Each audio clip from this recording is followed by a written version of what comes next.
Hello everyone, आपके अपने YouTube channel super 10 में आपका स्वागत है।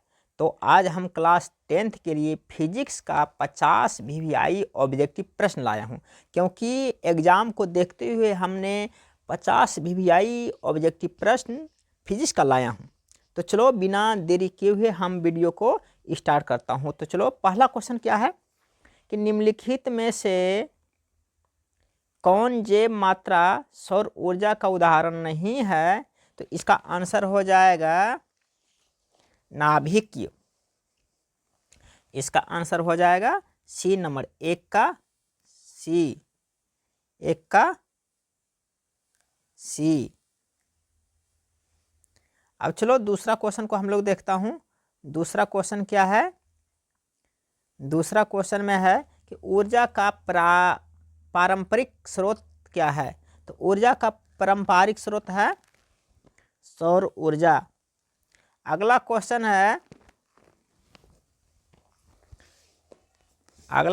है कि डायनोमो में कौन सी धारा प्राप्त होती है? डायनोमो में कैसी धारा प्राप्त होती है? 3 का आंसर हो जाएगा इसका प्रत्यावर्ती धारा और दृष्टि धारा, ये दोनों हो जाएगा। क्वेश्चन नंबर 4 को हम लोग देखते हैं कि विद्युत चुंबकीय प्रेरणा की खोज किसने की है? ये फ्राडे ने की है। 4 नंबर का आंसर ये हो जाएगा। क्वेश्चन नंबर 5 को हम लोग देखते हैं। 5 में क्या है कि विद्युत चुंबकीय बनाने के लिए प्रायः किए गए छड़ यानी प्रयोग किए गए छड़ का उपयोग होता है। ये नरम लोहा। 5 का सी। क्वेश्चन नंबर 6 को हम लोग देखते हैं कि विद्युत फ्यूज विद्युत धारा के किस सिद्धांत पे कार्य करती है? आंसर हो जाएगा इसका ऊष्मीय सिद्धांत पे कार्य करता है। क्वेश्चन नंबर 7 विद्युत धारा उत्पन्न करने के लिए उपयोग किए जाने वाली युक्ति है ये जनरेटर। क्या होता है? 7 का ए जनरेटर। क्वेश्चन नंबर 8 को अब हम लोग देखता हूं। क्वेश्चन नंबर 8 में क्या कहता है? क्वेश्चन नंबर 8 बताता है ये कि किसी कुंडली का प्रतिरोध ज्ञात करने का सूत्र है। किसी कुंडली का प्रतिरोध ज्ञात करने का सूत्र है R बराबर V/I। Answer C. 8 का सी। 9 नंबर का क्वेश्चन है कि विद्युत बल्ब का तंतु बना होता है टंगस्टन का। 9 का बी टंगस्टन। क्वेश्चन नंबर 10 है कि आमीटर को विद्युत परिपथ में कैसे जोड़ा जाता है? श्रेणी क्रम में। 10 का आंसर ए। अब 11 का आंसर हम लोग देखता हूं। 11 का आंसर क्या होगा? 11 में है कि विभवांतर मापने वाले यंत्र को कहा जाता है वोल्ट मीटर। Answer B. 11 का बी। 12 का हो जाएगा कि एक वोल्ट कहलाता है जूल पर कूलाम। 12 का आंसर बी।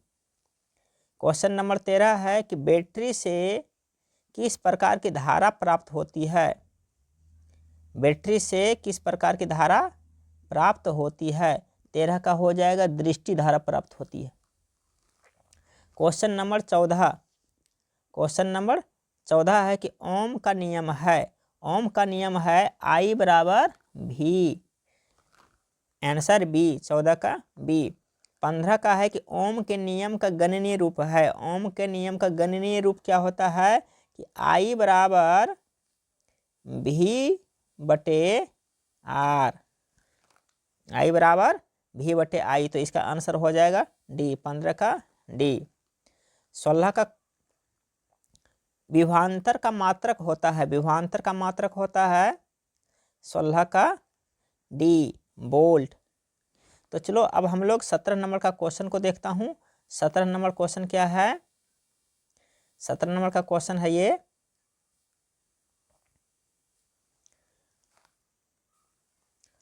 आवेश का SI मात्रक होता है आवेश का एसआई मात्रक होता है जूल। आवेश का एसआई मात्रक होता है जूल। क्वेश्चन नंबर 18 को हम लोग देखते हैं कि प्रतिरोध का एसआई मात्रक होता है ओम। क्वेश्चन नंबर 19 को देखते हैं कि विद्युत शक्ति का मात्रक होता है वाट। क्वेश्चन नंबर 19 का वाट। क्वेश्चन नंबर 20 को हम लोग देखते हैं कि विद्युत धारा का एसआई मात्रक होता है एम्पियर। 20 का डी। अब हम लोग 21 नंबर का क्वेश्चन को हम लोग देखते हैं। 21 नंबर का क्वेश्चन क्या है कि आकाश का रंग नीला प्रतीत होता है आकाश का रंग नीला प्रतीत होता है। आकाश का रंग नीला प्रतीत होता है प्रकाश के परिकिरणन के कारण। क्वेश्चन नंबर 21 का बी। क्वेश्चन नंबर 22, प्रिज्म से प्रकाश की कौन सी परिघटना होती है? ए अपवर्तन, परावर्तन, सी नंबर में है वर्ण विपेक्षण। ये तो वर्णों को विक्षेपण कर देता है प्रिज्म। क्वेश्चन नंबर 22 का सी। क्वेश्चन नंबर 23 को प्रकाश किस रंग का तरंगदैर्घ्य सबसे अधिक होता है? ये लाल हो जाता है। 23 का सी। 24 का दीर्घ दृष्टि के निवारण के लिए उपयोग किया जाता है। दीर्घ दृष्टि के निवारण के लिए उपयोग किया जाता है 24 का ए उत्तल लेंस। 25 का निकट दृष्टि दोष का निवारण किस लेंस से होता है? अवतल लेंस से होता है। चंद्रमा पर खड़े अंतरिक्ष यात्री को आकाश कैसा प्रतीत होता है? काला, डी। 26 का डी। 27 का एक स्वस्थ आंख के लिए दूरबिंदु होता है 25 सेंटीमीटर। आंसर 27 का ए। 28 का जो नेत्र निकट स्थित वस्तु को साफ नहीं देख सकता उस क्षेत्र में होता है दूरदृष्टि दोष। क्वेश्चन नंबर अब 29 देखता हूं। क्वेश्चन नंबर 29 देखता हूं। क्वेश्चन नंबर 29 क्या कहता है? 29 बोल रहा है कि निकट दृष्टि दोष वाले व्यक्ति के चश्मे में होता है ये अवतल लेंस होता है, बी। दाढ़ी बनाने के लिए कौन सा उपयोग होता है? 30 नंबर में अवतल। क्वेश्चन नंबर 30 का सी अवतल। अब 31 नंबर क्वेश्चन को हम लोग देखते हैं। 31 नंबर क्वेश्चन में क्या है? 31 नंबर का क्वेश्चन में क्या है? 31 नंबर का क्वेश्चन में कि गोली दर्पण में फोकसांतर एवं वक्रता त्रिज्या के बीच का संबंध है। ये है F बराबर R/2। तो इसका आंसर हो जाएगा सी। 31 का सी। 32 का आंसर प्रकाश के अपवर्तन के कितने नियम हैं? प्रकाश के अपवर्तन के 2 नियम हैं। निम्न में से कौन सा पदार्थ लेंस बनाने के लिए उपयुक्त नहीं किया जाता है? ये जल तो होता है, कांच भी हो सकता है, प्लास्टिक भी हो सकता है, लेकिन ये मिट्टी दिया हुआ, मिट्टी तो संभव नहीं है कांच यानी कि लेंस बनाने के लिए। क्वेश्चन नंबर 34 को अब हम लोग देखते हैं। क्वेश्चन नंबर 34 में है काल्पनिक प्रतिबिंब ये हमेशा सीधा प्रतिबिंब बनाता है। 34 नंबर का ए।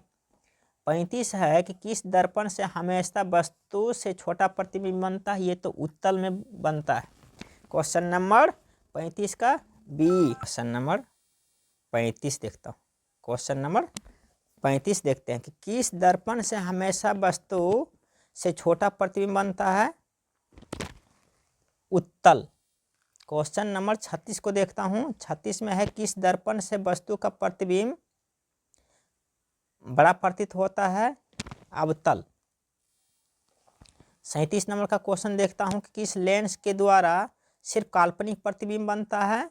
किस लेंस से द्वारा सिर्फ काल्पनिक प्रतिबिंब बनता है? ये 37 का ए उत्तल में। 38 में है अवतल लेंस का आवर्धन बराबर होता है, यानी कि अवतल लेंस का आवर्धन होता है V/U।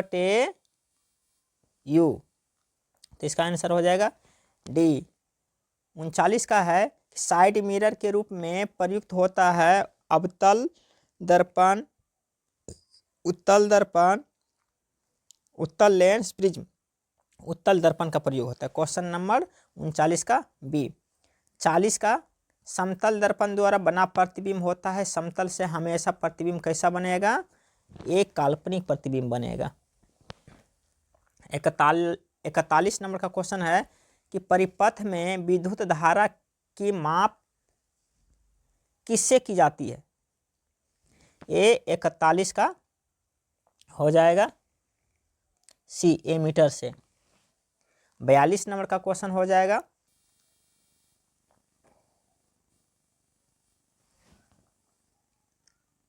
41 नंबर को क्वेश्चन को देखता हूं। 41 नंबर में परिपथ में विद्युत धारा की माप किससे की जाती है?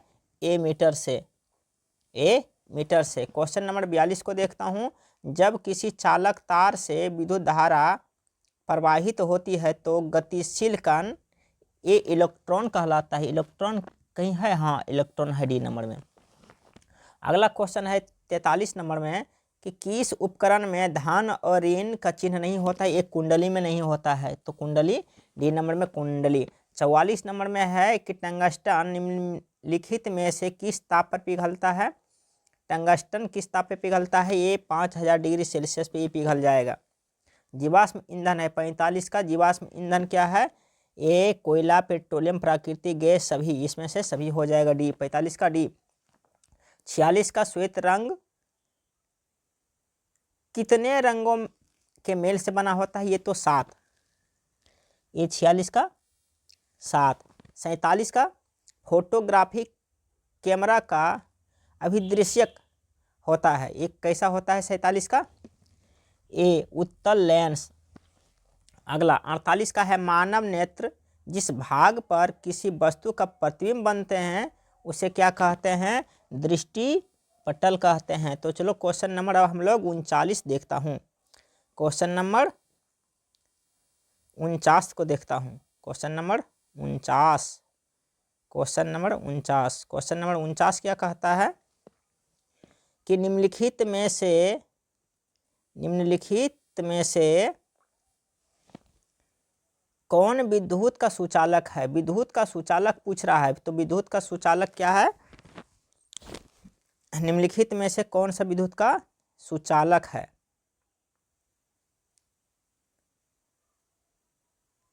निम्नलिखित में से कौन विद्युत का सुचालक है? तो यहाँ पे सल्फर, ग्रेफाइट, प्लास्टिक, कुचालक।